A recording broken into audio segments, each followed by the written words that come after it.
Ladies and gentlemen, please rise. And now to honor America, please join in the singing of our national anthem. Representing the three-time Stanley Cup champion New Jersey Devils, Arlette.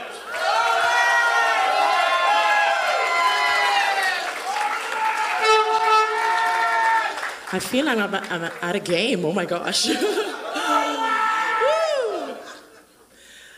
Oh, say, can you see by the dawn's early light what so proudly we hailed at the twilight's last gleaming, whose broad stripes and bright stars through the perilous fight o'er the ramparts we watched were so gallantly streaming, and the rocket's red glare, the bombs bursting in air, gave proof through the night that our flag was still there.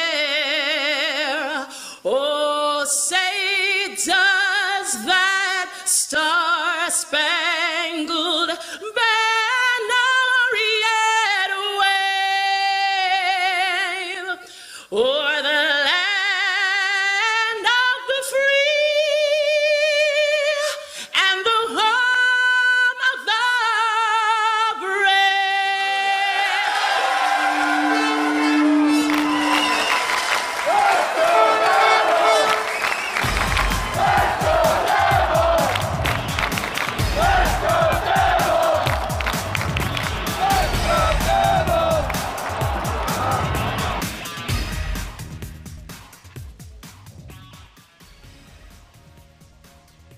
Good evening, Devils fans, and welcome to opening night here at The Rock. And your New Jersey Devils.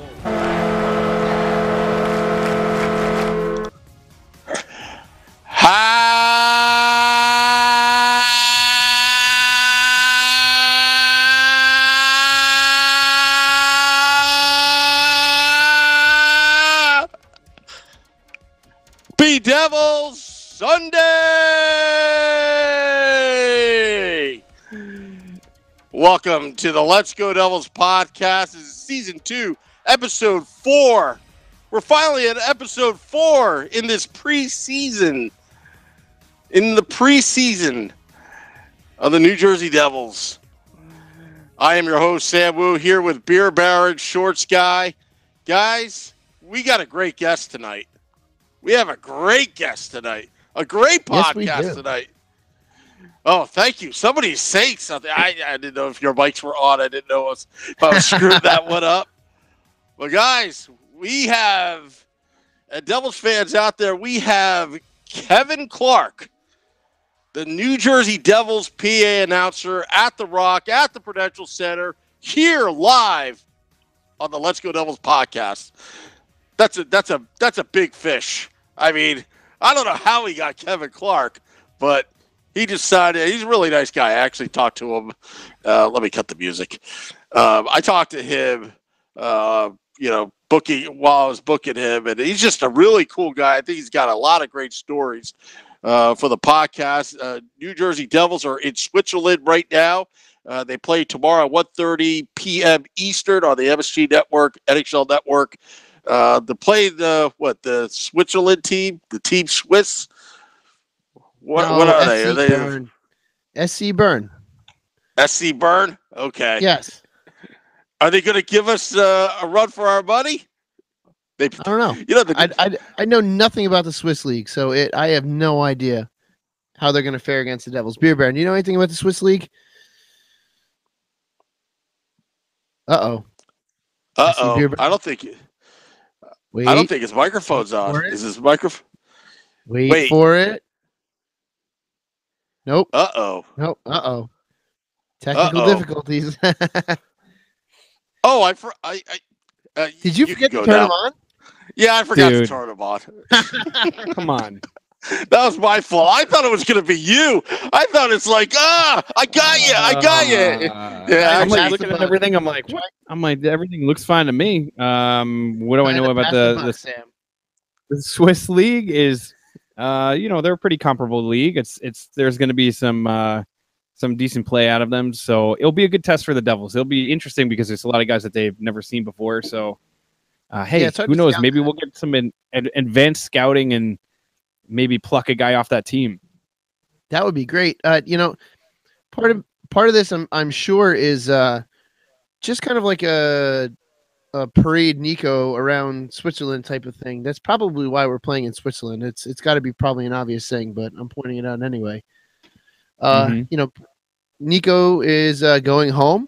He's playing in front of his home country for the first time as an NHLer, which is pretty rad. So you got to think it's going to be extra special. Yeah, it's going to be extra special for him. I have to look up exactly where in Switzerland he's from. I'll do that now. And if memory serves me right, I think Miko Mueller is from there as well. I'm looking him up right. I'm looking up where he's from now. Swiss blah blah. But either way, I mean, I feel like it's going to be a fun ride. It's kind of cool because I feel like I should know this, but I don't. This is his former team. So he's going up against his former team. Is this the one that he who the hell was on that team? The coach of the team. He coached the Tampa Bay Lightning. Oh, come on, dude. Yeah, Guy Boucher, I think it is, was his former coach, his coach down there for that team. I'm pretty sure. See if I can find that. Sure. I'm kind of looking now. I don't want to look. Anyways, either way, yeah, I think it's going to be cool that, he's going home. Right now, my parents are actually on a cruise ship that's going through Europe, and they're going to be stopping and watching the game as one of their stops. And my parents were telling me that when they were on the plane going over there, that a couple of Oiler fans were on the plane with them, and they couldn't stop talking about how we stole Taylor Hall. So that's awesome. It's kind of funny. We did steal Taylor Hall. Oh, one for one, man. 1 for 1. But I mean, honestly, I feel like it's going to be an exciting experience.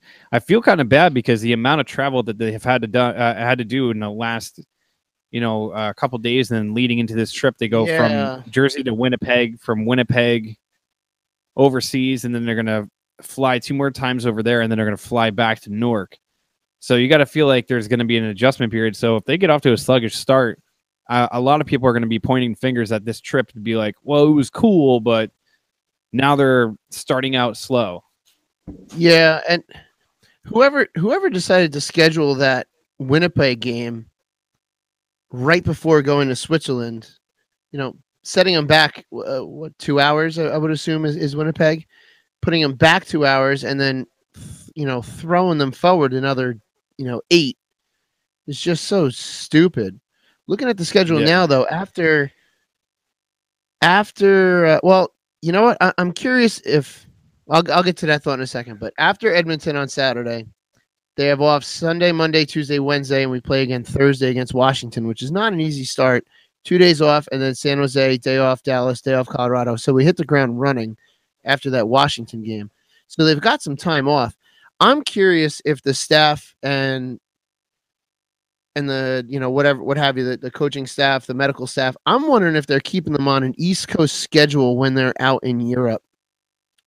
Sort of because the game's at 1:30 tomorrow. I'm curious if they're sending them to bed at 3:30 in the afternoon and getting them up just to keep them on that schedule. I don't know. Yeah, you bring up a good. No, honestly, that's a really good point because you would think that would keep them in kind of like in sync of like how their body feels. Anybody that's ever traveled knows like your body, even if you're like, I don't feel jet lagged, I feel good. Like the next day, you're exhausted. It just catches up to you. You're exhausted. Like you can't help it. I drove from Delaware back home to New Jersey, and I'm exhausted today, and that's not going over any time. Just lots of time in the car. That's that scene from Wayne's World. Hey, we're in Delaware. But But yeah, anyways, I feel like I just hope they have a good trip over there. I feel like the game's going to be, it's going to be a lot of fun. Who knows? I have a kind of a hunch that it's going to be a high scoring game, maybe like a 5-4 type of game. And I'm not talking about the one against SC Bern. I'm talking about the one against Edmonton, the actual like opener, because that is considered like our home opener. Yes, so absolutely. It's going to be cool to see how they could just start off this trip. You know, it would be nice if they're coming back home with a win, and then get the season going. I'm excited, dude. I can't wait for the season to get underway. I'm like so super antsy. I watch any hockey I can. I'm watching any clips I can. I really want to get that the whatchamacallit going. Yeah, no, I'm excited as well. To be able to catch all the games on television, because watching this preseason has been kind of wonky. I would have loved to have watched that Winnipeg game, but it was nowhere to be found on TV. I want to say it was online, but I wasn't able to hook my computer up to the TV at the moment, so that was kind of a pain. So once they're back, in the regular season, it'll be much easier to catch the games, which is nice. But I gotta ask, faux show. What's up? Are you jealous that your parents are going to be in a? Dude, I'm super jealous. Are you kidding me? Like the whole trip in general is like pretty amazing. My older sister actually ended up going with them, and I'm like super jealous of the whole situation because like they get to go on this awesome boat ride. It's like a cruise down a river instead of over on an ocean. They're going to a bunch of different countries. They get to see a bunch of rad things, and then they get to see hockey overseas, and it's kind of cool just to experience that, that atmosphere, that crowd. You would think that Rob in the Facebook group said that there's 35 guys that are going to be over there. I was just looking at that. Yeah. Yeah. So like, you got to think there's going to be a decent turnout for the Devils, and who knows what it's going to be for Edmonton. But I mean, just people in general seem excited over there. There's, you're in Nico's home country, so there's going to be like I think there's just going to be a good turnout in general for the game itself. So who knows? If it's going to feel like a home game or if it's going to feel like one of those weird neutral games. It'll be fun either way. Were the Devils offering any kind of help or assistance to get season ticket holders there? Were they offering packages? Any kind of travel discount? I'm not 100% sure, to be honest with you. I know, like, my parents said that they contacted somebody over there, and they were like super quick and easy about getting tickets, and everything was like set up, and the prices were obviously way cheaper to go to the game there than it is at home. But yeah, that's pretty exciting. Sam, I see you've returned. Do you have any kind of nuggets of knowledge for us, or what? Well, I think the Devils fan club were selling tickets. A couple people chimed in. No. A couple people chimed in on Facebook Live and said no. That's no help at all. That is sad. The Devils are going to Europe for the first time. You'd think that they would want people there, and that they would do some kind of organizing. I mean, it sounds like you were saying that the fan club was doing something, Sam, but. Yeah, I think they were. I know Hugh Weber he put something out on his Twitter account that, he's trying to arrange a meetup. It's like, Hugh, you got to plan this stuff, in advance. That's it? Yeah, like just a meetup? Just a meetup. We should have taken that cruise with Beer Barrett's parents. We should have done the podcast. Totally. We should have done the podcast in Sweden, Cruising down the Rhine River, just doing a podcast. You know what? Like,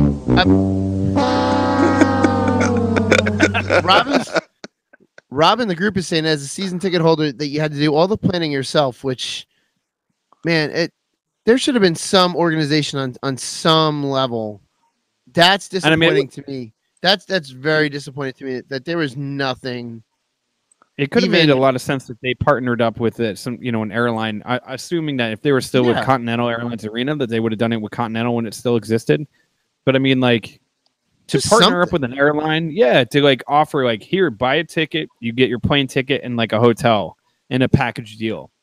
Yeah, this is a big deal. Playing in Europe for the first time, you would think that they would have some kind of, at least something. That's why one of us needs to be in charge. Oh my gosh. Yeah. Put Sam in charge. I don't want the headache. Put Sam in charge. You and I could just do exactly.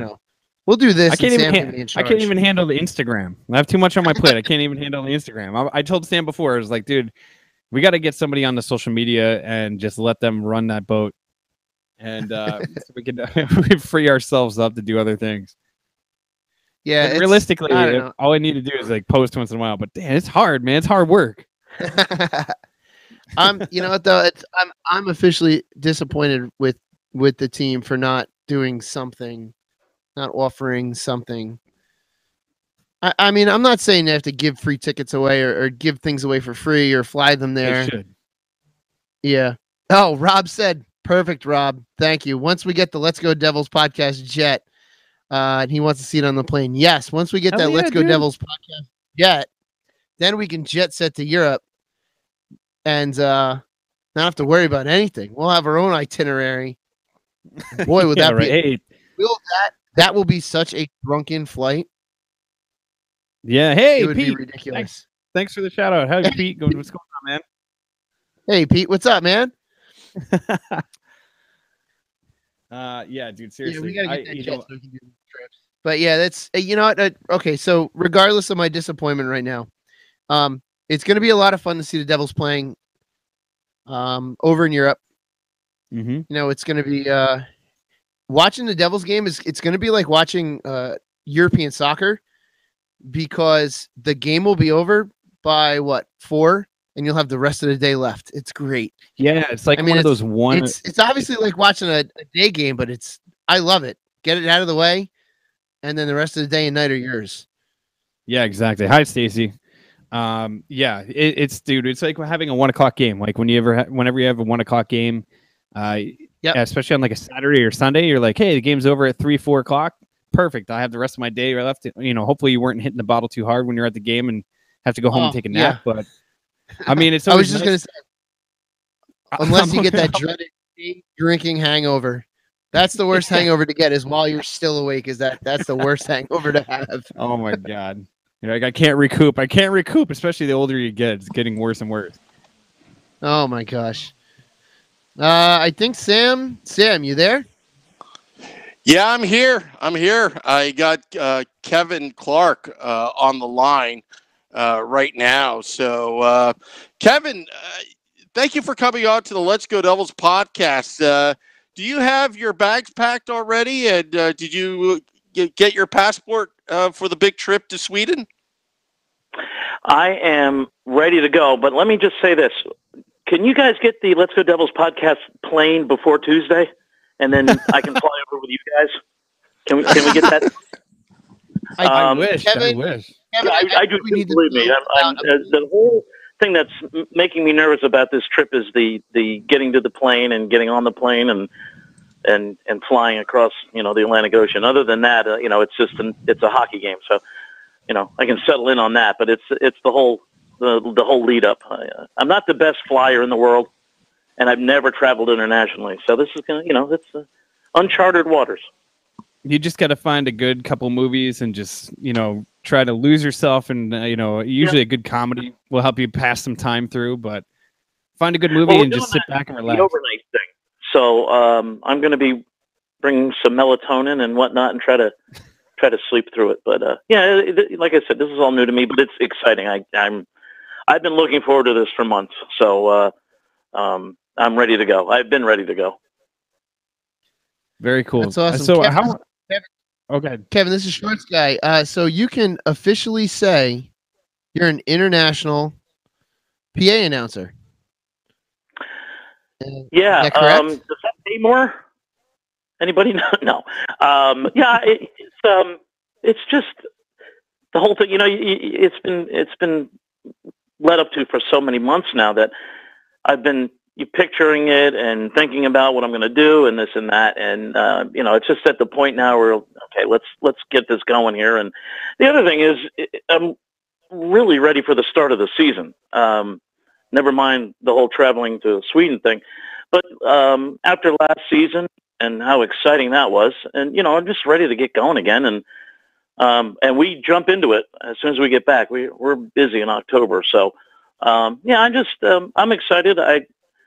To go over there, obviously, but then to get to see the team again and see how the younger guys have matured, and see if they're ready for another, hopefully, long haul into the postseason.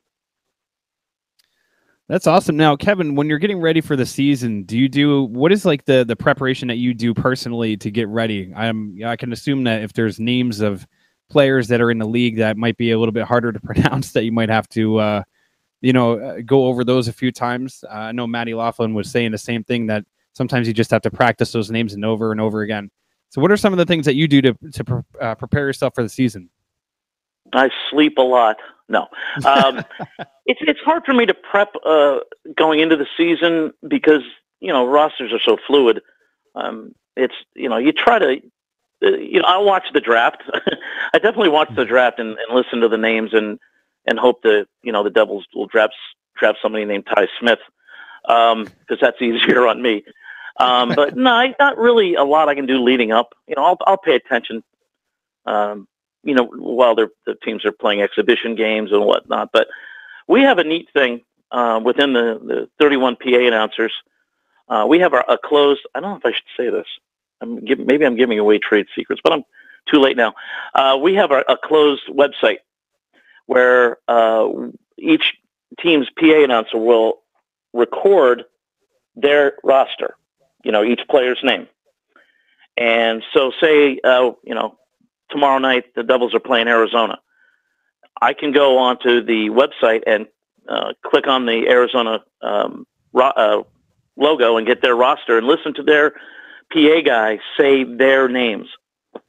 So that has just been a huge, huge help for all of us. I mean, part of the issue prior to this website is there was always a fear of the unknown. You hoped you were getting the correct pronunciation. So this website eliminated all that. So it really takes a lot of the pressure off. And I still have to record ours yet. I've been lax in getting that done, but a lot of other stuff going on with preparations for the trip. And then I type up my own, I don't know if anybody has seen it on social media or whatnot. I type up my own roster every game with phonetic spellings because basically I'm an idiot.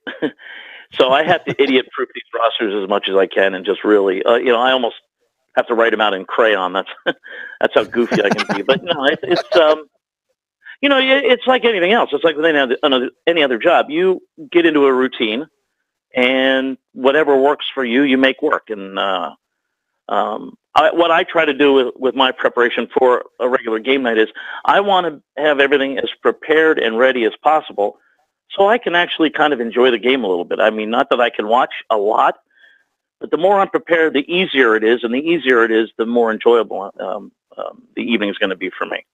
But then there's always the fear of the unknown. You never know what's going to come up, and that's the exciting part of it. Yeah, have you ever? Are you really close with any of the other announcers where you mess with them and give them like a funny name, or mess somebody's name up on purpose just to trip them up, or is there like an unwritten code that you would never ever do that? Yeah, you don't want to do that. Believe me, I've thought about it. And yeah, I tell you what, the other guys in the league that are all involved with this website, we've really, via social media, really gotten to know each other really well. And they're just a great group of guys. And not that any of them are listening. So, but no, they're just phenomenal guys and very helpful. And everybody wants to help the other guy out because basically we're all in the same situation, just with different teams. So you want to help the other guy out. And I don't know if you guys know, but I just finished 20 years of minor league baseball. That's a different story as far as goofing around with names and whatnot. That's minor league baseball, calls, right? I've been known to purposely butcher a name or a city's name on purpose, but no, you treat the NHL and the other guys in your position as professionals. And, we have our fun in the off season. Kevin, I have a question for you. What was fan behavior? I just happened to be at a Flyers game. I think it was the end of the season. I think there was a tribute to Ed Snyder and the Flyers. I guess the refs screwed the Flyers, and they started throwing the tribute bracelets out on the ice. And I remember, I think it was Lou Nolan, the PA announcer for the Flyers. He's like, Okay, Flyer fans, you done it. You just done it. 2 minutes for unsportsmanlike kind of or some kind of because they were throwing stuff onto the ice. He said, "Show I class. Show some class." Yeah, show some class. Yeah, something That's like hard for that. Philly. But have you had any types of experiences? I remember there was an incident back in 2006. I think that was before you came when I think John Madden scored a hat trick or he did something. And I guess not only some Devils fans, but it was mostly Ranger fans throwing stuff on the ice. Did you ever have to yell at the fans to stop it when you were announcing? I never really got to that. And the time, excuse me, the thing with the thing in Philadelphia, that's Lou Nolan, and he's been doing the PA for the Flyers since I was in intermediate school, I think. And that's been a long time. So what happens is you, especially, with someone that tenured, you kind of gain a little leeway. So he did chastise the fans, and, rightfully so. That's not something that I would necessarily do in the manner that he did. I would make an announcement, but it would be more a warning, I guess is a good way to put it. But no, I never really had to get on fans, not at Prudential Center, that's for sure. Even trying to think, the only issue we really ever had was the night we lost partial power. I don't even remember what season that was. The game against Tampa Bay when the power went out and we were having to make some announcements and the natives were getting restless. But my issue more has been, again, I'll bring up minor league baseball.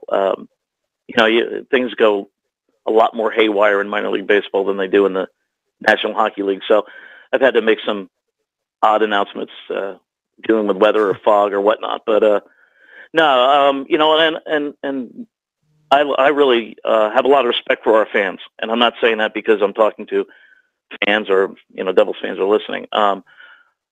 We have a great core of fans that are knowledgeable, and I think if you go to other buildings, you'll see how other fans act.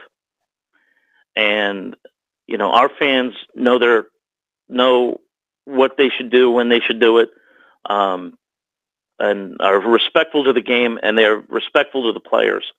And I really do like our fan base a lot. I really am. It's that us against them mentality, which the Devils and their fans have had since 1982. Coming in as the new kid on the block, and sometimes we got to circle our wagons and defend ourselves. And I think we show ourselves very well when we go to other buildings, and I think we show the fans show themselves very well in our building. And I really am proud of the way they act. And I don't know if I could say that if I was the Flyers PA announcer. That's so true, Kevin. So I'm going to ask. Nah, I could say a lot worse, but I'm not going to. We all know it. Not we all know it. The Flyers either. So. So, Kevin, I got to ask, how'd you get your start in announcing sporting events? I know you mentioned you're doing the minor league baseball too, and how'd you get into all this? All right, you ready for this? This could take a few minutes if you want the full version here. One of the things I've done over the course of my life is I do artwork, watercolor paintings, acrylic paintings, and I started doing some work in minor league baseball, and I started doing some work for a friend of mine up in Sussex County, some artwork for him, and he was running the New Jersey Cardinals at the time. Excuse me. They had an opening for their PA announcer, and I had dabbled with it in high school, and just nothing real serious. And then I saw this opening, and I said, "Hey, how about giving me a shot?" And he agreed, which to this day shocks me. But I was on a game-by-game thing with them, and that game-by-game went 2 seasons. And then the Lakewood Blue Claws came into existence, and I've been their PA announcer for the last 18 years. So that's where it all got started, okay? And then hockey started 2001 down in Atlantic City. They ended up, I think it was the Norfolk Admirals. I may be wrong on that one. It was a long time ago. They quickly moved to Atlantic City and were playing at Boardwalk Hall. And they needed, they were desperate to get somebody with experience to do their games. And I had announcing experience, not necessarily hockey announcing experience. So again, I was told, yeah, come on in game by game. So I did all their games for 4 seasons and loved it. Loved every minute of that. Won a championship in 2003. That was ECHL. Started at the East Coast Hockey League. Now it's the ECHL. Won the Kelly Cup. Got a ring. The whole routine. And then I started. That team left. I went to California, and I started filling in Trenton. You guys still with me on this? Oh yeah, we are. Yes. I don't want to put anybody to sleep, but it's a very it can be complicated path that I had to take. But so anyway, I started doing games in Trenton, the old Trenton Titans, and the right person heard me there. Unbeknownst to me, I didn't know. I would be filling in, and apparently when I filled in for their regular guy, it was pretty seamless. Well, anyway, the gentleman that I'm speaking of, his name is John Beccaro. He got the production job at Prudential Center when it opened, and they and my timing was great with this. They didn't really have time to audition anybody. They needed to get somebody in. John remembered me and contacted me, and then that was in September of 2007, and then a month later, away we went. So yeah, it's been an interesting course, and wouldn't have missed any minute of it. Opening night with the Devils was a little stressful, but other than that, it's been a dream come true. It has been literally a dream come true for me. I was a season ticket holder back in the 90s at the Continental Airlines Arena. Nice. Did all the artwork for the team, like on-ice presentations, some work in the program from 97 to 2004. So I had a history with the organization, and then to be able to get the gig I have now has just been, I pinch myself every day. All right, so Kevin, I have to ask, what seasons were you with the Cardinals? Because I'm from Wantage up here in Sussex County. Oh yeah, okay. Originally, and the Cardinals were my hometown team. Yeah, 99 and 2000, I was there. Okay. I made the 2.5-hour drive every night because I lived down in Ocean County. But I was working in professional sports as a PA announcer, and I was thrilled. And we did that, like I said, for the 2 seasons, and then the team here in Lakewood. Don't know if you're familiar with where Lakewood is, but we'll just say basically exit 90 off the Parkway. So I went from a 2.5-hour ride to a half-hour ride, and I just finished my 18th season there and retired. I'm no longer doing baseball after 20 summers. Nice. And it was nice. I had a nice send off, and but glad to be going to have a summer off here. So, but I loved my Cardinals experience. I mean, I still keep in contact with those people and their friends, and we have a lot of fun. And I tell you what, you want to learn how to do a PA announcing, work in low Class A minor league baseball. You'll learn fast. Yep. You know what? And if they want to be a PA announcer, you take care of yourself. Don't rely on anybody else to get you pronunciations or water or anything. You take care of yourself. That's it. That was my tip for the night. I have to say this. Anyone that I still go to a game because we have a new team up here in the stadium. Anyone that I go to a game with that's about the Miners. They just won the championship. Anyone that goes to a game that's about my age knows the old ad that used to happen when there was a foul ball back behind the stadium. Glass. Yes, and I still vaguely remember that phone number too because he heard it all the time.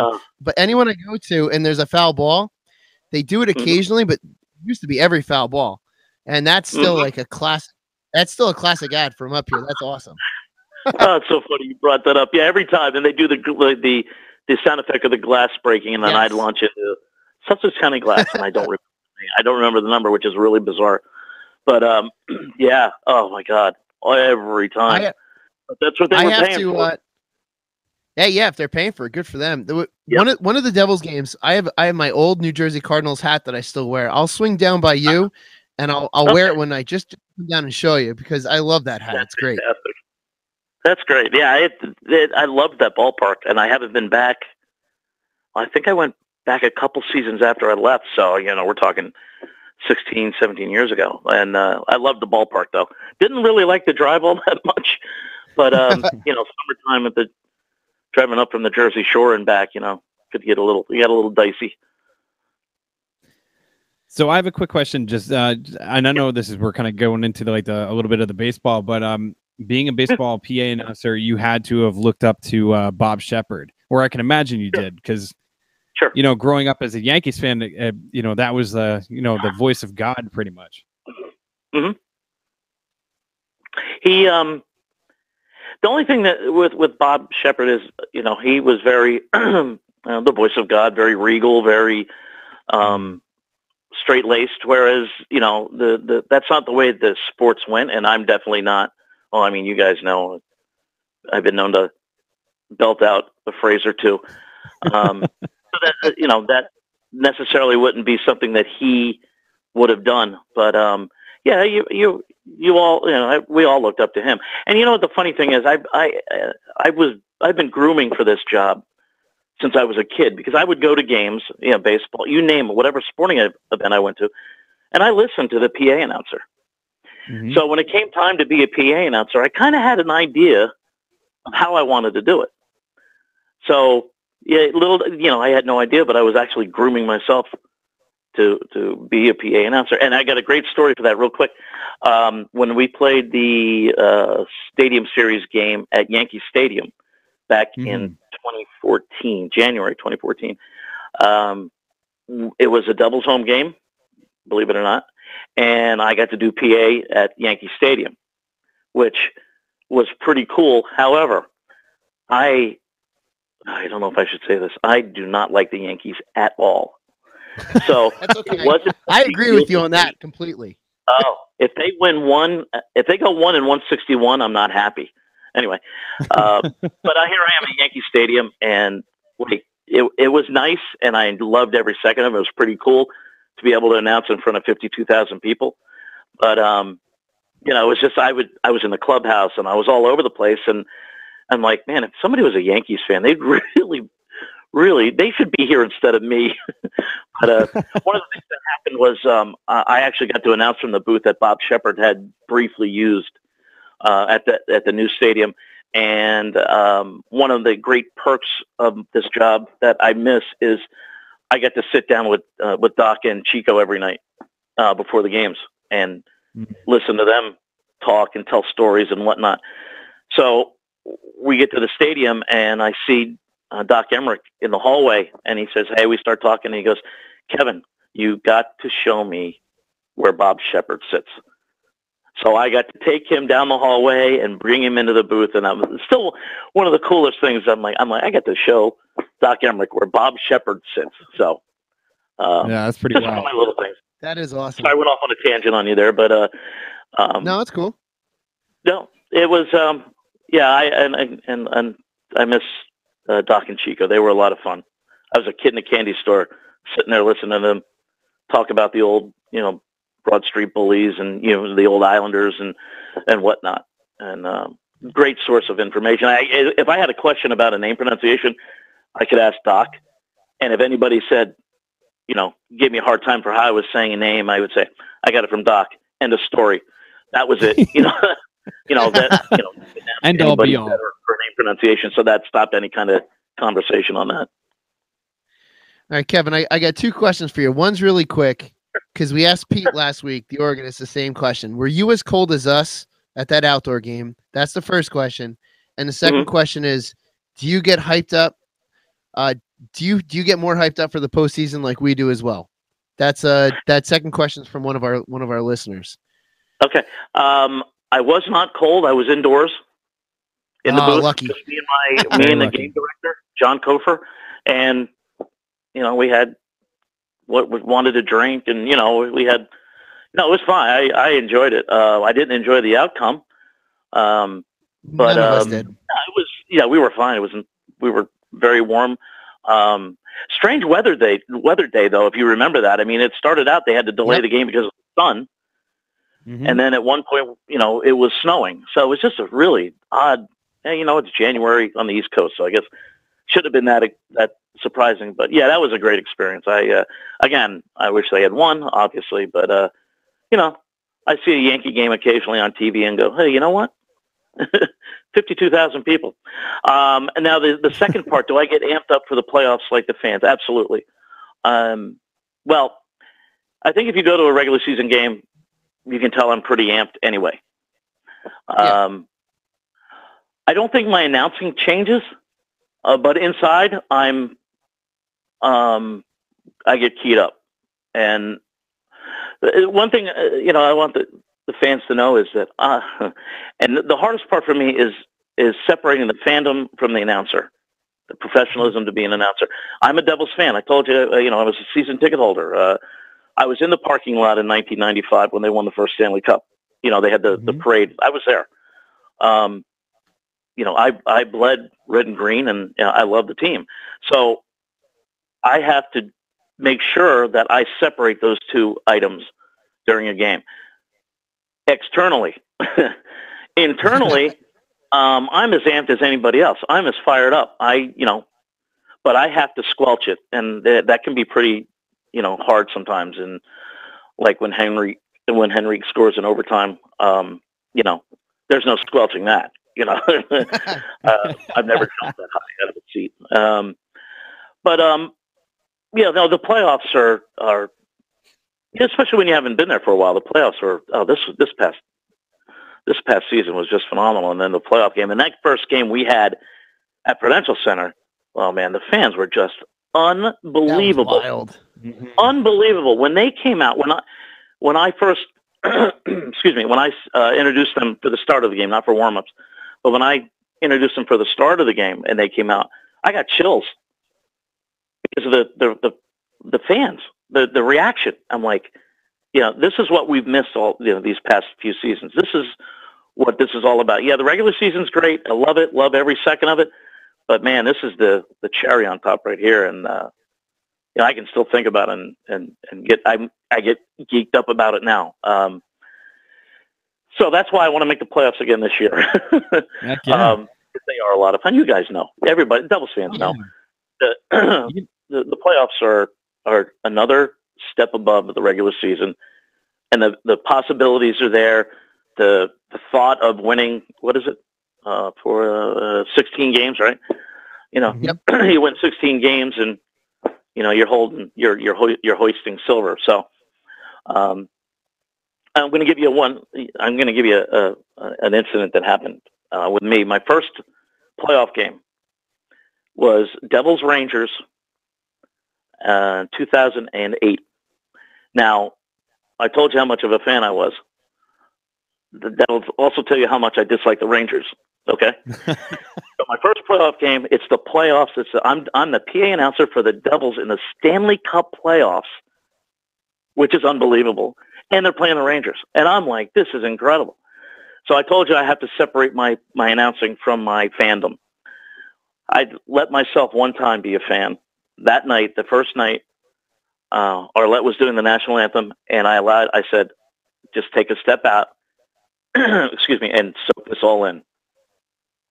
And I did it. And I still have I call it a mental videotape.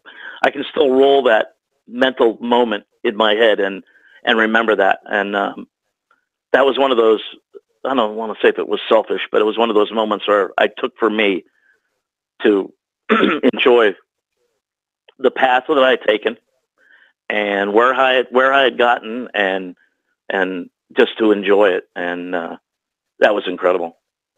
And I'll never forget it. That's funny because that was a question that I was going to ask you is what was your favorite moment so far as being the announcer and being a fan, which is, first of all, I have to tell you how your voice gives us all chills. Like I can't tell you how much we all appreciate what you do, and being a fan in the crowd, and just when you start getting going, and it gives, your voice pumps up that entire crowd. And I mean, you nailed it when you were talking about the Devils and the Rangers, and that Henrik scoring that goal and you jumping out of your seat. I'm pretty sure I almost broke my leg jumping out of my seat. Yeah, me too. So it's got to be so cool to just be able to, like you said, sit back sometimes and just look around and say, wow, I can't believe I get to do this on a regular basis. But to also realize that, when you're calling a goal, like the reaction that we get, or the reaction from the fans is a direct reaction to you, which is pretty awesome. Anytime you hear me do something like that, that's not fake. Mm-hmm. That's not me putting on an act. When I'm announcing a Devils goal, I am that geeked up because I'm like, yeah, I love announcing Devils goals, first of all. But, that's the fun part of being a PA announcer, is announcing the goals. But that none of that's an act. I'm ramped up. And I'm glad you guys gave me the forum to say that, because I don't know if I've ever really said that before, but it's not an act. And I'm as fired up as anybody else in the building, trust me. But I just, like I said, I got to dial it down. But I appreciate you saying those words, because I personally sometimes think, man, there's got to be people in this building like just want me to shut up, like nails on the chalkboard. There's got to be people that no way the way I do what I do. No way. Nope. No way. We go into the building. I look forward to hearing your voice all the time. No joke. I appreciate that, and I'm not changing. Just so you know, if it bothers a couple people, I'm not changing what I do, because I personally, that's my style, and the Devils are happy with it. So we're going to keep going with it. Kevin, I have a strange question for you. On this podcast, we always talk about the e-bugs, the emergency backup goaltender. And it just crossed my mind. What if one day, either, God forbid, you have the flu or you're day-to-day and you can't make it to the game? Who's the backup? As PA announcer, do you call a fan from the crowd and try to get him in, or has that ever happened before? No, the gentleman who had the job before me, Bob Gallerstein, is the backup. Okay. I don't remember if he did it 1 year or 2 years. I never got that answer before me. I don't remember. But he is my backup, and he's a great guy. I hope you guys never get to hear him. It's not nice, but the thought of missing a game is just, that's just, I have dreams about that. That's a true story. Yeah. I do have dreams about not being able to get into the building, and just not being able to find the booth, and not getting a roster, and the game has started and I can't get to where I need to be. I have these dreams. So that'll tell you how much missing a game would freak me out. But no, Bob Gallerstein is the backup. He's a great guy. He's done it before. Our styles are different. He's a lot more experience than me. He's been on radio for years, Sirius satellite radio, but he's a very professional. And I don't mean to be mean, but I don't want to miss any games. And, I'm very protective of that job. That's my job. I don't want anybody else doing it. And I will fight you if you want to try and take it. And that's not so far from the truth. Somebody asked me, now, see, I told you I just left baseball and retired from that, and I was very happy. And they were like, well, what about the Devils? I'm like, listen, here's all you need to know about my job with the Devils. I will either be dead or in handcuffs before I leave this job, and that's not far from that's the truth. You'll see my fingernails scraping along the pavement out there before I give up that gig. I love it, absolutely love it. I just have a quick question. I have a quick question, just unrelated to hockey, as an artist myself and as an art teacher, actually. Do you still find time to paint, or do you still find time to do stuff like that on the side? I do not, and I get asked that question a lot, and I do not. With all the, I have a regular job, which a lot of people don't know that, but I do have a regular job, and so trying to fit that in, and I have a 12-year-old son who's about to be 13. Excuse me, and he is. Excuse me, one sec, guys. Excuse me. He is more demanding of my time in a good way. I want to be his dad. I'm Sean's dad before I'm the Devils announcer, and he's very much into Boy Scouts, and I want to be a part of that. One of the reasons I left baseball was I needed to open up my summers for time with him. So, that doesn't leave a lot of free time, and unfortunately, I haven't done any artwork probably at least 10 years, and that is not good, but the artwork opened up the door to get the PA announcing jobs. So I kind of look at it, as one of the factors that got me to where I got to get to do what I love every night. See, that's what I tell my students all the time. I'm like, good success with it too. I'm not going to lie.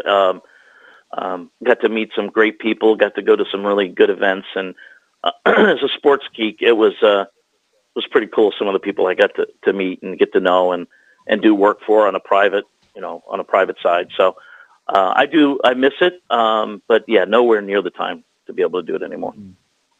See, but you never know where art's going to take you. That's what I tell my kids. That's for sure. Yeah, I didn't see it going this way, and it went from doing some paintings for the New Jersey Cardinals to getting on a plane in 2 days and going to Sweden. So, that's quite the path. Yeah, that's pretty wild. And I wouldn't have missed any of it, by the way. It's a lot of traveling, a lot of time away from home, a lot of stress trying to get out of work and whatnot. But it's obviously more than worth it. So, are you getting a chance to bring your son with you to Europe, or are you going on your own? No, I'm going solo. He doesn't do well with planes, so yeah, I'm going on my own, and I got a lot to focus on, and while I'm there. So the nice thing is, a good friend of mine that I worked with for 8 years is from Sweden. He just recently left the United States and moved back, and he lives about an hour and a half south of Gutenberg. So I'm going to get to go meet him while I'm there, which is really cool. I worked with him for 8 years, and I was a shift worker for 8 years. So, and we were on the same shift together. So I spent more time with him over those 8 years than I did with my own family. So he's just a great guy. So this is another great perk with being able to go over there, is to be able to see my buddy Fred. So another thing to look forward to. Very cool. Kevin, are you going to get a chance to look around the country while you're there, or are you just there for the game and that's it? I don't really know what my itinerary is. I know we have an open practice on Friday, which I have to do announcements for. Fans can come in, and that's Friday, and then of course Saturday is the game. I don't really technically get into Sweden until Wednesday morning. We're flying to Copenhagen, and then taking a short flight over from Copenhagen to Gutenberg. But I don't know what is going to be required leading up to that. I'm sightseeing is not really on my agenda, because I'm going over there. They're bringing me over there to do a job, so I'm there when they need me. So I'm going to be ready for anything that they require. I just need a couple hours on Thursday to visit my buddy Fred, and then that'll be it. Kevin, a couple more things before we let you go. One of my favorite moments as you as announcer, and it may drive you crazy, but it's usually a happy problem. I love it when you're in the middle of announcing a Devils goal and the Devils quickly score right away and interrupt your announcing. Just because you get so amped up after that goal, especially when it's a game-winning goal with like 50 seconds left. I think that happened when Kovalchuk first joined the team. The Devils were on a power play. I believe Zajac scored the power play goal, and the Devils tied it up. And then out of nowhere, Jay Pandolfo scores the game-winning goal, and you're like in the middle of announcing the goal. I mean, do you get frustrated when that happens, or are you just cheering along like, hey, I get to repeat this again? Keep piling them on.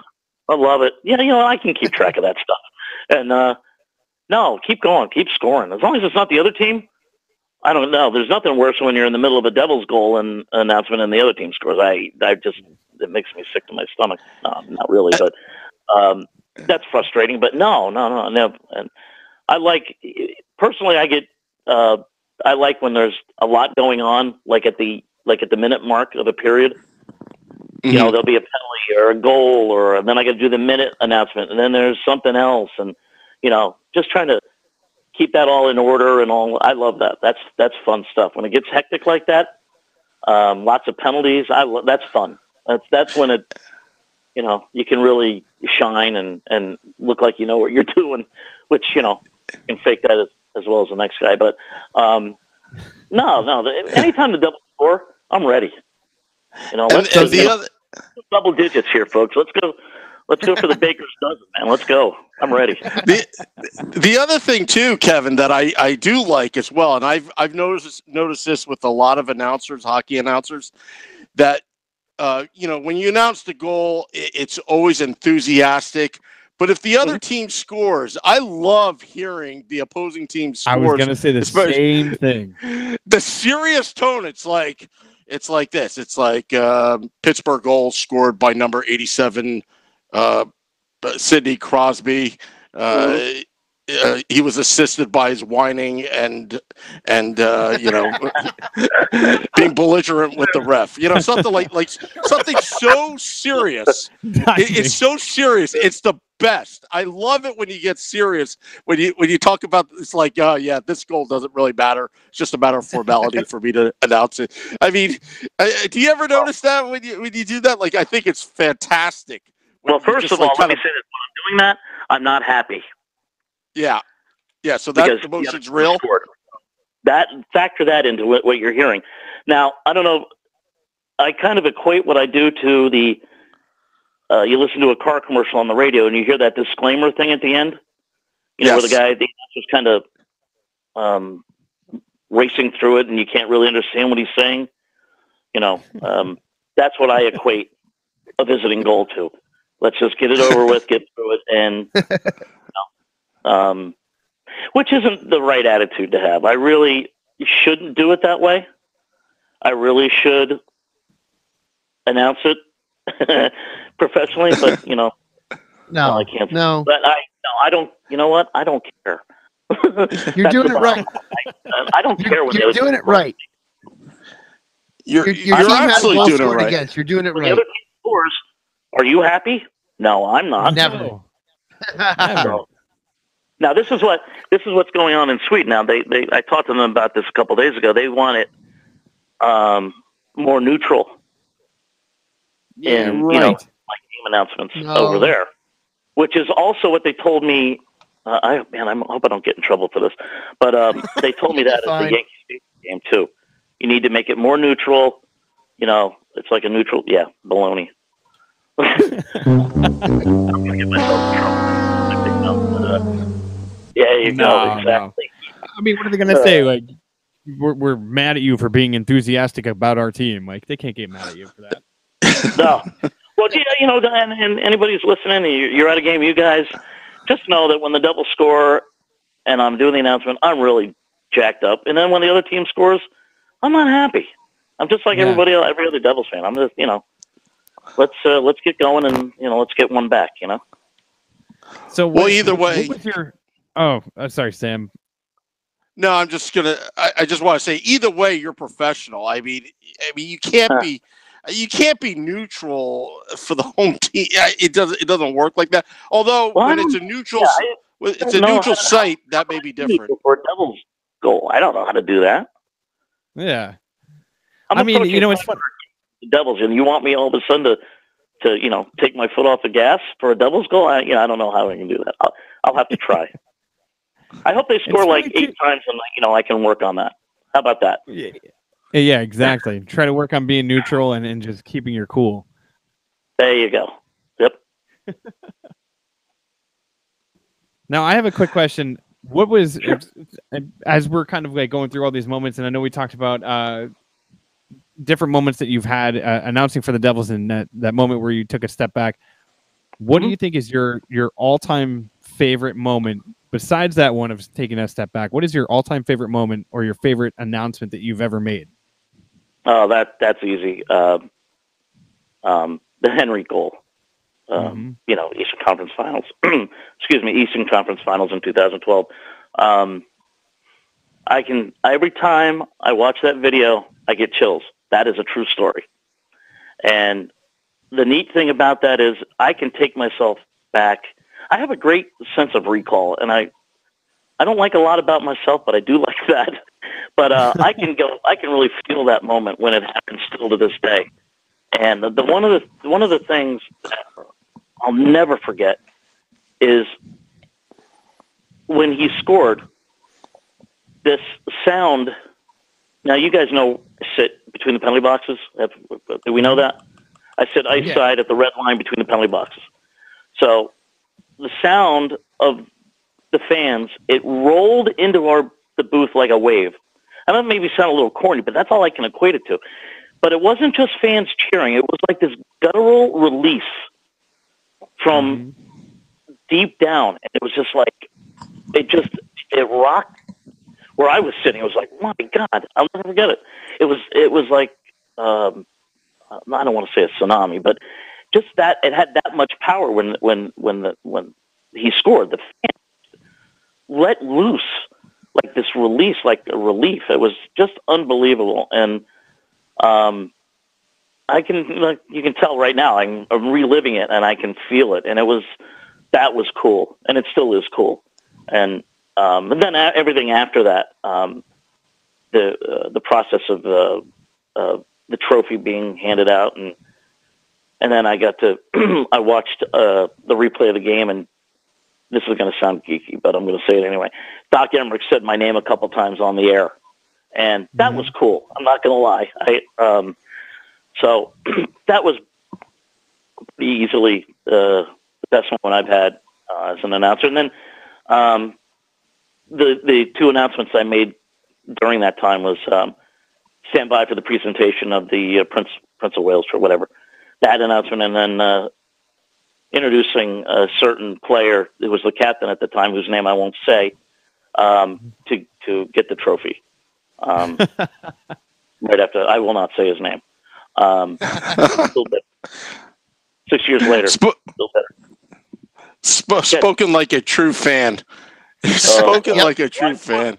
July 4th, 2012, sitting in my backyard when I heard that news. And I'm still mad. I am. Luckily, Taylor Hall has, put him in the past. Yes, and reclaimed 9. Yep. He's a nice kid. Yes, 9.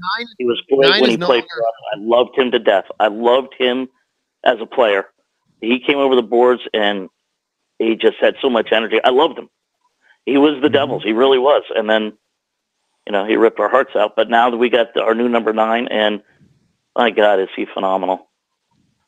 Man, I'm really getting off on a tangent on you guys, but that goal he scored in the last season against the Islanders 1-on-3, I had a great view of it. He was almost like in front of me. I was like, I just looked at the other guys down there and I went, wow. And I don't do that. And I did it at that point when he scored that goal. I was like, you got to be kidding me. This kid is phenomenal. And he is. And it took a year for him to adjust. And I mean, look what he did last year. Unbelievable.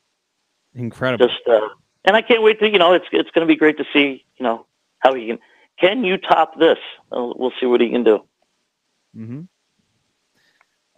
It's funny you said it about The Rock, though. I have to say real quick is that's the loudest I've ever heard The Rock ever. And I mean, I've been in Seattle at a Seahawks game, which is supposed to be like the loudest stadium in the world. Mm-hmm. That was like the loudest I've ever heard any stadium ever. It was like the craziest feeling, the most exciting game I've ever been to in my entire life. Well, that game was Exercising the demons of '94. What got really close was That's the game, what it was. the first playoff game against Tampa. It got pretty darn loud. That was exciting, and I was so proud of our fans that night. I just wanted to just thank each and every one of the Devils fans, because they were just like, this is why you play all those games. You make the playoffs and you get a home playoff game. This is why you do it, just for this, for what the people brought and the energy they brought to the players. And they even said it. They even noted it, how the energy in the building made a difference. You can't, as a fan, you can't do more than that. You helped your team win a playoff game by bringing energy. I'm so proud, still proud of our fans. I love them. Kevin, that night was so surreal. Shorts guy remembers this. I actually brought my neighbor Jim Brewer, the comedian, from Saturday Night Live, to the game, and Goat boy. we were Goat Boy. Sorry, he was doing like Ozzy impressions up in the stands. Like, we were sitting in section 208, like in the nosebleeds where the real fans were, and and everything. And he told me personally that was better than when 86 Mets game 6 and 7 when he was there. That was better. The constant, like, we were talking about it after the game in the car, the Henrik chants raining down from the rafters, and how annoying that must have been, constantly chanting Henrik, Henrik, Henrik the entire time. Even during stoppage, that chant never let up till the puck was dropped after the commercial break. I mean, that night, it was so loud start to finish, and that Henrique goal. The Kovalchuk goal was like beautiful, but that Henrique goal, because if you remember, the Henrique goal, they swiped at it like 3 or 4 times, and we couldn't see it from our angle because we're on the completely opposite end of the arena. But just watching the fans just jump up, like that split second, we knew we had won. We were all climbing on top of each other, raining down Rangers suck confetti, throwing popcorn. It was just a madhouse. Not just win, but to beat them. Yes. You know what I mean? I mean, just to win it, that was fantastic. We're going to the Stanley Cup Finals, but to beat them that way and just added to the whole thing.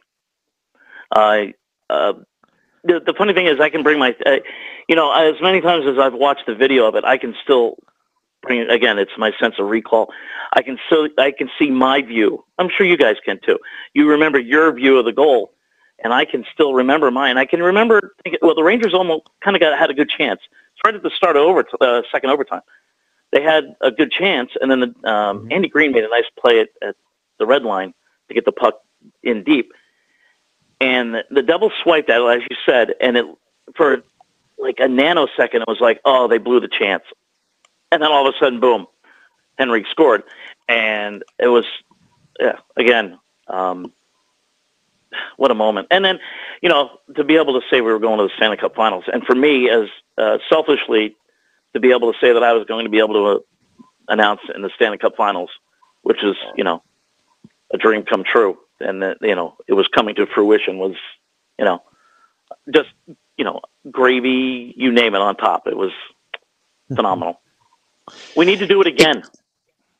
We absolutely do. We absolutely do. Kevin, before we let you go, we'll send you a Let's Go Devils podcast T-shirt for you and your son. Thank you. We'll exchange information. We'll try to get you. We'll work out the logistics since you're going to be out in Sweden. We'll see if we could get you onto the podcast. I know there's a time zone difference. Next Sunday. Yeah, next Sunday. We have a special guest from The Bachelor. We'll go over that a little bit later. But thank you for coming on to the podcast tonight. Yep.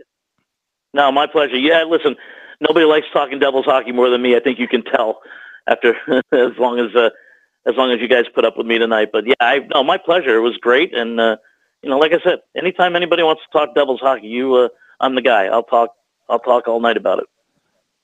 Awesome. Thank you, Kevin. We'll stay in touch, and we'll definitely have you back on the program. All right, great. Thanks, Kevin. I love the podcast. Thanks, Kevin. Keep it up.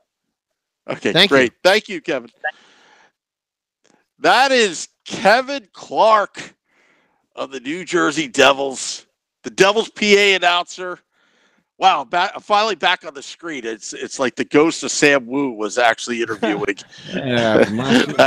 Dude, that was awesome. I'm jacked up for the season now. After talking to Kevin for the last little bit, I'm like jacked up and ready to go for the season now. Yeah, dude. Oh, I know. It's so funny talking to Kevin. Like you hear his voice, and then the whole time I kept thinking about his voice at the game. And yeah, me too. I wanted to ask him this, and I totally forgot to. Is like, your voice sounds so different. Like, how do you prep yourself so you don't lose your voice during the middle of a game, especially when you're calling all these goals? I get so jacked up to hear his voice. Like, that's got to be so wild. You know what I mean? Like, just to be able to call a goal. I got Kevin.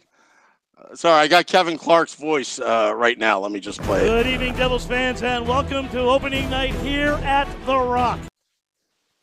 Yeah, totally different. Like, totally different. It sounds totally different from talking to him. Gina said that was awesome. Rob said that was a great interview. Thank you, guys. Yeah. Yeah, Amy said that it was a great interview. You know what? I actually got I just got a message on the side from one of my other group texts from an Islander fan saying, "Good guest on the podcast." So thank you, Mark, if you're still listening. Yeah, we got. That was an awesome conversation. It was so much fun. Well, and also, what was the greatest thing that Kevin acknowledged was the $35 million jet that we're raising money for. I mean, had we sold more T-shirts, had we sold more T-shirts, page has to go up soon. Yeah, it has to.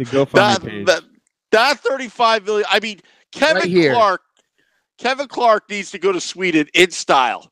You just buy one of our T-shirts, $20. Buy one. Buy more than one. Yeah, buy one for every day of the week. We need to sell. We need to sell 1.75 million of these T-shirts at $20 a piece before we even have a chance of getting this played. Hey, when we should find out when the Devils are doing like the throwback game, and then Short Sky, maybe we could do a retro green shirt with red and white logo on it or something like that. That'd be pretty wild. I can absolutely do that. Hell yeah, dude! I'll take 5 of them joints. Oh yeah, absolutely. Let's do it. Special edition. We'll do special edition for the retro game. Absolutely. Wow. And I have to say too, like talking to Kevin, like what an awesome interview. Like Pete last week, Kevin this week, getting to talk to the guys behind the scenes, finding out that he's a diehard Devils fan first before he was even the announcer, had season tickets before he was the announcer. Like that's so awesome. Like just imagine, like he said, you get to walk into work every day and you pinch yourself. Like I get to sit here and call these games, and announce these, these moments, these goals for the team that I love. Like that's pretty amazing. Yeah, I liked how the fact that he is very overprotective of his job. He actually cares. To me, like I knew he was a fan by talking to him, but it's like that's his baby. Like no one's going to take that from me. I'm going to work my butt off. I'm going to cheer, put that emotion, and he's very professional. I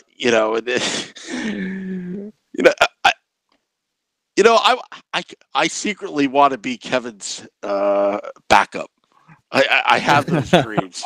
He dreams. He will straight up fight you. Yeah, no, he'll fight you, Sam. You know what? Sam, we like you. We don't want to lose you here. The New Jersey Devils, I could be the emergency backup announcer. Yes. I already got it in my head. I'll put a lot of emotion and I'll put a little commentary in each goal, I'm trying to figure out what that acronym would be. Let's put it this way. If you're not excited for the season after last week talking to Pete and this week talking to Kevin, the two guys in the building next to Arlette, responsible for getting us jacked up for a regular game. We just had them back to back in 2 weeks, getting us, all jacked up for the regular season. We couldn't have two better interviews to lead into the season. That's for sure. No, I totally agree. Speaking of interviews, go. Sorry, I was going to do a little segue, but go ahead, Beer Baron. No. I was going to say is first of all, I want to make mention that Shorts Guy did just post on the Facebook group where we can find the t-shirts if you're looking to buy one. So go and check it out. Go ahead, Shorts Guy, if you want to give a little plug. Yeah, I just posted in the Facebook group, sgapparel.bigcartel.com, and the Let's Go Devils podcast shirt. And you know what? The decision's been made just in the last 10 minutes that there will be retro color podcast shirts later on this season. Yeah, and nice reference to The Office. Nice reference to The Office from Rob over there. The assistant to the assistant. Assistant to the general manager. Yeah. I know. I just want to hand Kevin the papers, the script or something like that. Get his coffee. Get his coffee, give him a pat on the back, get him all fired up. I want to be that guy. I don't need to get any credit for it. I just want to be that guy. We'll have to talk to Kevin, prior. Maybe there's some PA announcer internships available with the New Jersey Devils. You just don't know. Hey, shout out to Rob and his group, the Devil Diehards. He said he's going to be posting the shirts in the group, so that's pretty awesome. Awesome. Thank you, Rob. That's awesome. Hey, Rob. If we get this jet, you got a seat on it, dude. Since you're helping us out, we'll help you out. You have a seat on the jet. That's right. There it is. The jet. The only downside is every time you flash this picture, I want to punch that dude in the face. Like he's got flood pants on. He's got my shoes and socks might be wet, but my cuffs are bone dry. Bone dry. Yeah, I was thinking the same thing. But I mean, honestly, Millhouse. Thrill house, but thrill ho. But yo, no joke. I think I was telling you about this. The new jerseys that my hockey team got, the Bone Storm. Yes. Our team captain's name is Thrill Ho. That's the name he picked for the back of his jersey. You need to post that for anybody that's listening. Shorts Guy has a hockey team, and their jerseys are probably some of the greatest things that I've ever seen in my life. You need to post those on multiple places so people can pay respect to that. I'll post them. I'll take pictures tomorrow and I'll post them to our group so that our fans can see. I have two different ones because I need two different names for both positions I play. So I'll post both of them. All right. What's the names in the back, or are you going to keep it a secret? No. I'll tell you. My player jersey is Detective Don Brodka.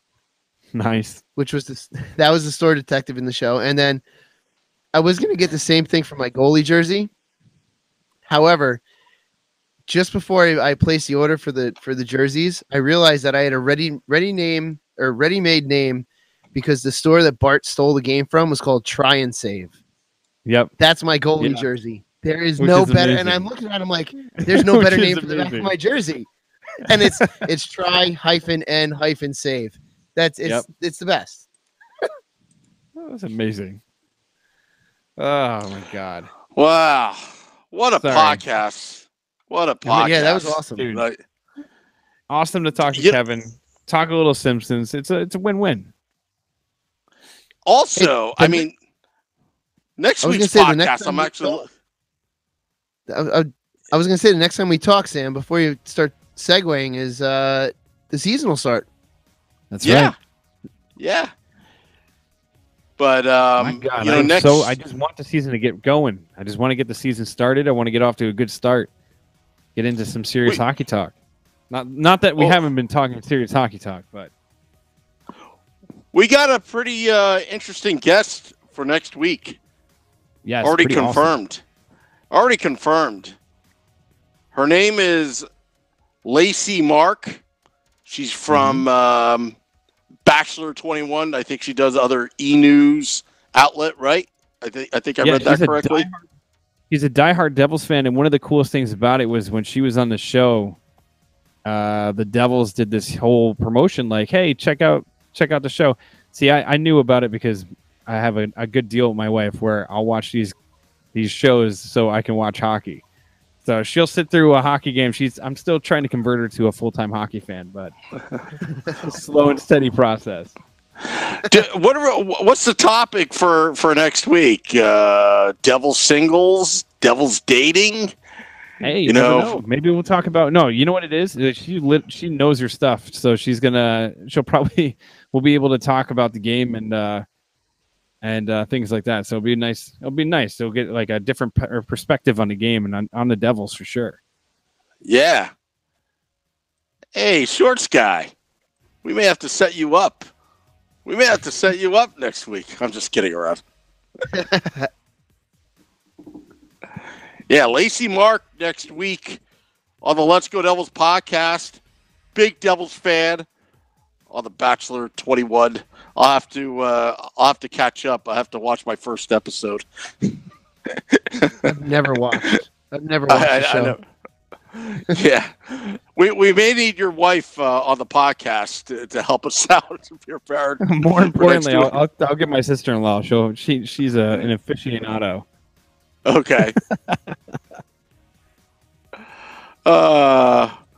Great podcast. Big thank you to Kevin Clark, all of our viewers and listeners listening, commenting on the most commented podcasts of all Devils podcasts in the history of New Jersey Devils podcasts. I think I said that right. Mm-hmm. Yep. Yeah. We are the most commented. All right. Well, Devils play tomorrow, 1:30 p.m. Eastern in Switzerland. And then Find the home your excuses opener. To get out of work. Yep. And our home opener this Saturday, October 6th. Yep. In Sweden, as the Devils take on the Edmonton Oilers. Till next time, Devils fans, let's go Devils.